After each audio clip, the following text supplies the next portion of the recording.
Hello, everyone. Good morning. Welcome to Storytelling Celebration by Spectrum, the Awareness Project. I'm Padmapriya Suresh, the host for today. Learning from each other multiplies knowledge, isn't it? Yes, it also brings change in perspectives. In this way, at Spectrum, every Tuesday, we have a storyteller coming up to share stories that bring in change, stories that speak about inclusion, acceptance, and empathy. For the past few weeks, storytellers have been telling stories based on the theme Safe Space. Safe space, according to me, is a place where there are no judgments, no talking back, and sometimes just ears to listen. What is safe space according to you? Please comment.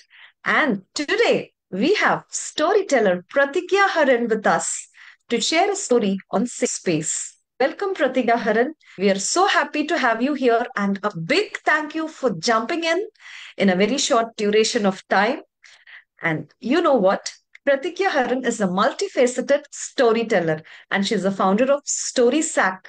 She adorns many hats. She is not only a storyteller, but also a trainer, a public speaker, theater artist, radio jockey, and a voiceover artist. As the founder of StorySack, her stories have traveled from classrooms to boardrooms, from festivals to radio stations, captivating audiences both in India and abroad. Her stories don't just entertain, they inspire, empower, and ignite imagination. Once again, we are happy to welcome you, Pratigya Haran, and a big thanks once again. Over to you. Thanks a lot for that, Priya. A big hi to everybody here. Welcome to yet another story session at the Spectrum Awareness Project. As Priya was saying, today's story is all about safe spaces. And the story that I want to share is about safe spaces for the elderly. This story comes from Japan, and here we go. Long, long ago, very long ago, no one really knows how long ago, in the land of Japan, there was unfortunately a widespread famine. Shorter and lesser and scarcer resources, but the mouth to feed were not reducing, or at least the same. And so you can imagine the situation was getting bad to worse, worse to worst, day after day. Different people were struggling with it, trying to understand how best to face this problem or get around it. When one lord of a certain district had a brilliant idea. At least he thought it was a brilliant idea. And he said, the older people in the community, in the district, in our villages, are literally of no use. They can't till the land, they can't work around the house. They are just additional mouths to feed. What if we get rid of them? Not that I want to get rid of them, but we don't have a choice, don't you think? They really are of no use. And so he passed a law. And man of over the 85 who couldn't work in the farms or who couldn't help out much at home, who really, as per him, was of no use. They need to be taken up to a mountain far away and abandoned there. Different people, different reactions. Some of them thought, oh, that will solve a big, big problem. I'm a big family, so many older, so many younger people. It's a struggle trying to understand whom to feed and whom to skip. At least this way, it's not my responsibility, or the burden is not on me to, arrange for the older people. At least I can abandon them. And there were others who thought, ridiculous. How can we possibly do that? Our adults, our parents, our grandparents, they are the ones who have taught us about everything in the world. How can we possibly abandon them? That is not a solution. That's a stupid thing to say. But well, when a law is passed, there's not much anyone can do about it or go against it. And so, willingly or unwillingly, every time an older person went beyond a certain age, the younger ones in the family had to put them on their back and carry them all the way up to the mountain to be abandoned there. One boy in the village about 20, 25 years old. His grandpa had brought him up. His grandpa was all that he had, his entire world. And when his grandpa had reached a certain age, he told his grandpa, "No way, grandpa, I can't, abandon you there." And his grandpa made him understand, "No, my lad, this is the law of the land. You and I have to follow it." So with a very heavy heart, one morning, the young chap, he put his granddad on his back and step by step, he trudged himself towards the mountain. As he climbed up the mountain, all the flashes of the things that he had learned from him, the things that he had enjoyed with his grandpa, everything kept coming back to him, and his eyes were brimming with tears. When he heard one sound behind him, tick, tick, tick, tick, like a rhythm. And he turned around and he saw his grandpa was breaking few twigs from the trees that he could reach out to and dropping them off on the ground. The boy started crying and he said, "Grandpa, are you marking your way back home?" He thought, "Grandpa cannot walk back.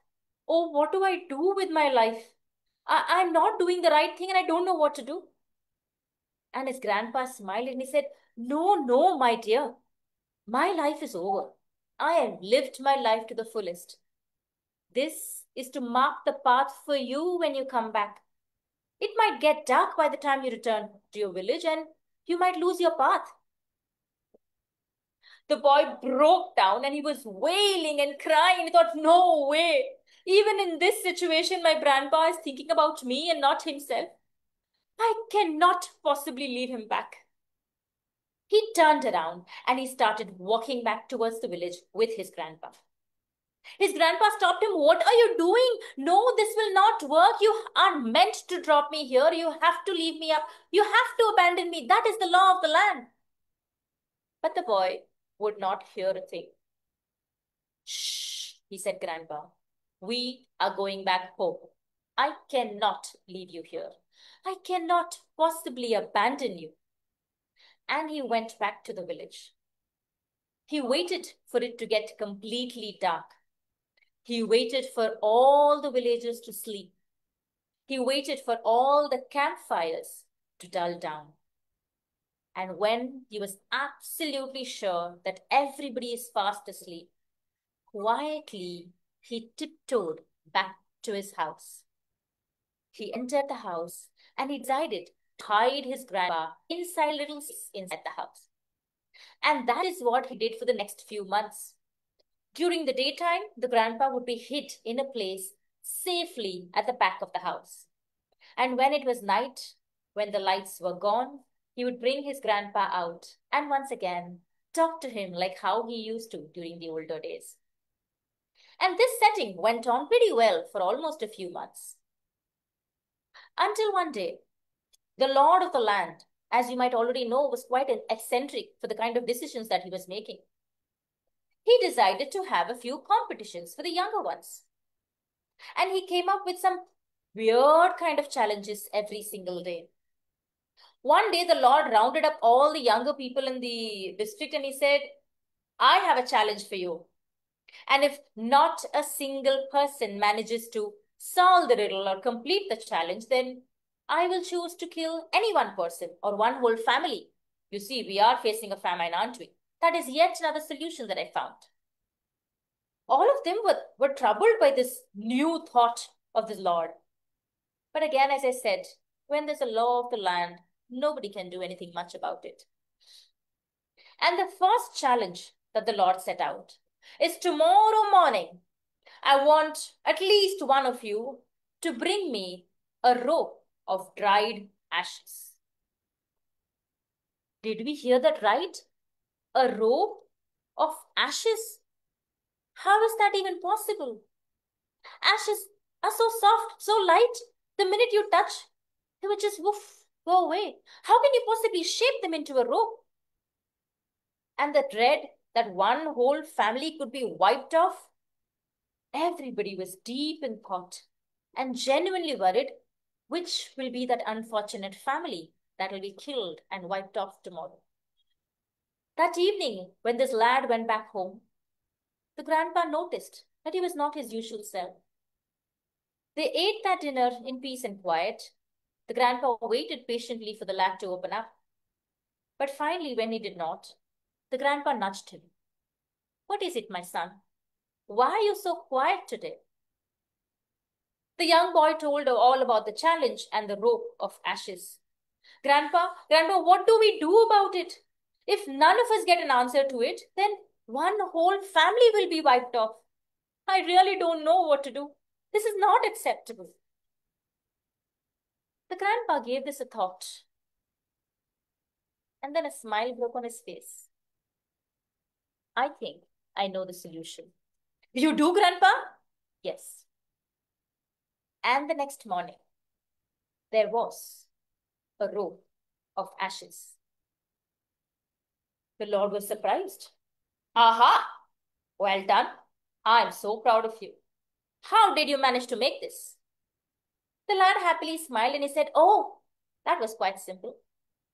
I took a rope, I tightened all the strings of it, placed it in a little round uh, vessel, and then lit fire to it. So when the entire rope burnt, it remained and retained its shape. And very carefully, I had to just cover it with a lid and bring it here." Everybody was relieved. Thank God we have one clever one who could think out of the box and find a solution to the problem. But the problem was not over yet, because the Lord came up with yet another challenge. He said, "Tomorrow, I want at least one of you to bring a conch shell with a thread woven inside it." Conch shell, a thread inside it. The hole is so tiny. It's impossible. It's absolutely impossible. But once again, if nobody came up with a solution, the only solution the warlord was going to give was wiping off another family. This evening, when the boy went back home, he went to his grandpa directly and he said, "Grandpa, what do I do? This Lord comes up with such weird challenges. I think he's giving us impossible challenges because he's really finding a way to wipe off more and more families." The grandpa tried to settle him down and he said, Tell me what's the challenge?" "Grandpa, he wants me to thread a conch shell. How can I possibly do that? I can't even put a needle inside. The hole is so small." The grandpa smiled and he said, "I think I might know just the way." He said, "Give me one grain of cooked rice." The little boy took it from his dinner and he gave it to the grandpa. The grandpa stuck it to a thinnest thread that he could find. He looked around, he picked up an ant and dropped the ant inside the conch shell, along with that grain of rice stuck to that thread. He dropped it in. And he faced that conch shell towards the only source of light that there was. He had to move it really all like how trying to get to. And there it was. And slowly, the ant picked that grain of rice and walked right through that hole. And he had a conch shell with a thread running through it. Very happily, the next morning, the boy took it again there. And the warlord said, "Aha, you really are a clever one, huh? But I have another challenge. And I have another challenge. And I have another challenge." Day after day, new challenges were given. Day after day, the same threat that a family will be wiped off. And yes, you guessed it right. Day after day, the boy came back with a solution. Everybody was happy that the solutions were there. And the Lord was curious. How are you able to get these solutions? So he called that lad one day and he said, "You really are a clever one. I would like you to be in my, advisory group." I want you to join in there. That's when the little boy drew up the courage and he told him, I don't think you should have me in your advisory group. It should be my grandpa. What? And the boy told him all about he and his trip to the mountain, the trip back, how he would keep his grandpa secretly, and more importantly, how his grandpa had a solution to every single problem. The Lord finally realized his mistake. He knew and he understood how the older people, the elder people, the more experienced people may not physically do anything much, but their brains are having so much of knowledge that everybody could be wiped out if we could not get that knowledge from them. And that was my story about the mountain where the older people were abandoned. Thank you. Well done, Pratigya. We learnt a lot from this story because these elders, I actually accept that they have a lot of knowledge, but how are we treating them now? How are the younger generation treating them now? We may be good in, the digital world, but we lack experience that they had. We lack the nuances that they had for every problem. So that's why we always had this joint family concept, which is now, which has now become into nuclear families, but still elders are definitely our safe space. There is no doubt in that. And there are a lot of comments coming up. And we have Neena Girish, Rashmi, Shraddha, Vinod sir, everybody watching along with us. And Neena Girish says, safe spaces for all. Everyone has his or her own ups and downs. That doesn't make one good for nothing. And she also says you have highlighted the reality check for adults and old age people who are often considered as a burden. Thanks for sharing the story, Pratigya. And she also has mentioned you have done with the story with beautiful expressions and voice modulations. And you have used your body as a prop. Yes, I really enjoyed. I was looking through the light inside conch, and Sue says, as always, great voice modulation, very expressive. And wisdom, Nina says, wisdom that comes gracefully as we age. That's what Grandpa proved. So, coming together is a great gesture. And yeah, both of you demonstrated this, said Rashmi. So, there are a lot of comments coming up, and people are watching. And this is a very nice message to the younger generation and even to us. Yes.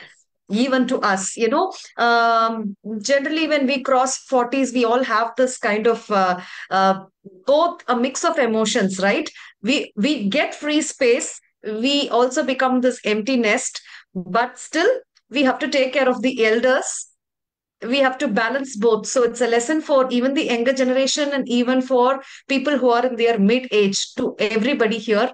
So that was very nice of you, Pratigya Haran, highlighting the safe space for elders. Thank you so much. And audience, just comment what safe space means to you, and get ready to be moved, inspired, and awakened by stories that speak of inclusion, empathy, and hope. Join us as we celebrate voices that matter and narratives that nudge us towards a more compassionate world. And I pledge to be inclusive and accept the unique. Thank you, Pratigya, for joining us today. That was really helpful, and it was like a help in time. You kept the flow going. So thank you so much once again. See you all next week, same time at 11:30 a.m. with a different host. Thank you.